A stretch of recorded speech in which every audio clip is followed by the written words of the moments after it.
ভাই, আমি বজরুল মুকিম ভাইকে খুঁজতেছিলাম। জি বলেন।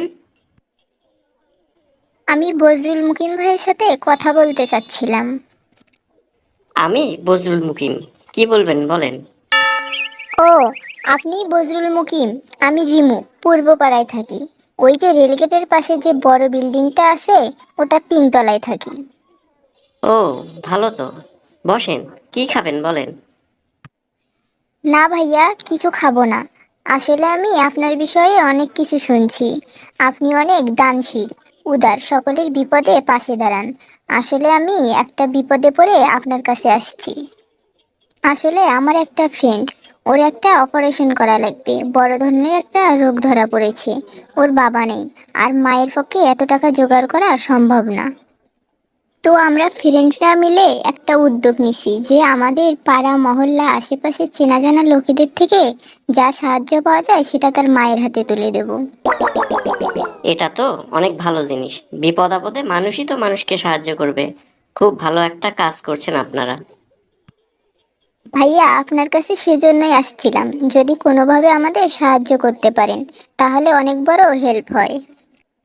তা কত টাকা লাগবে? ভাইয়া, 20 লাখ টাকা। 20 লাখ টাকা? এই মুহূর্তে তো অত টাকা আমার কাছে নাই। আর ম্যানেজ করাও সহজ হবে না। ভাইয়া, 20 লাখ টাকা আপনাকে দিতে হবে না তো।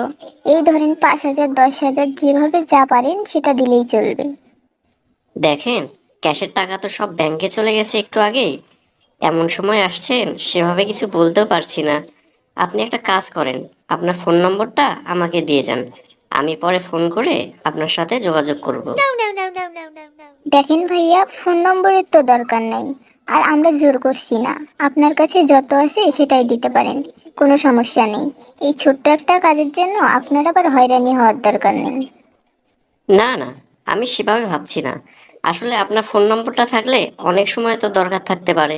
বিভিন্নভাবে আপনি আমাকে সাহায্য করলেন, আমি আপনাকে সাহায্য করলাম, এই আর কি। তা তো ঠিকই বলছেন ভাইয়া। এখন তো পরিচিত হলাম, নিশ্চয়ই অন্যদিন দেখা হবে। কোনো সমস্যা নেই। এখন আমরা কয়েকজন বন্ধু এই বিষয়টা নিয়ে বেশি সিরিয়াস।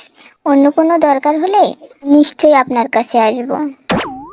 অবশ্যই আসবেন। কোনো সংকোচ করবেন না। মনে করবেন একজন শুভাকাঙ্ক্ষী আপনাদের পথ চেয়েই বসে আছে। আমি আরো বেশ কয়েকজন আমার ব্যবসায়ী বন্ধুর ঠিকানা আপনাদের দিয়ে দিব। এতে করে আপনাদের অনেক সমস্যার সমাধান করতে পারবেন।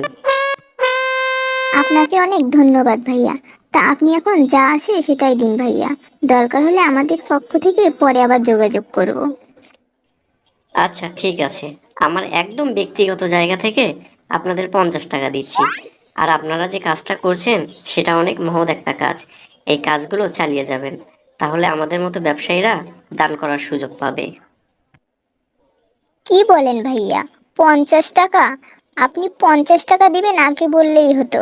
আপনার এখানে এত সময় ব্যয় করতাম না। আপনি রাখেন আপনার টাকা।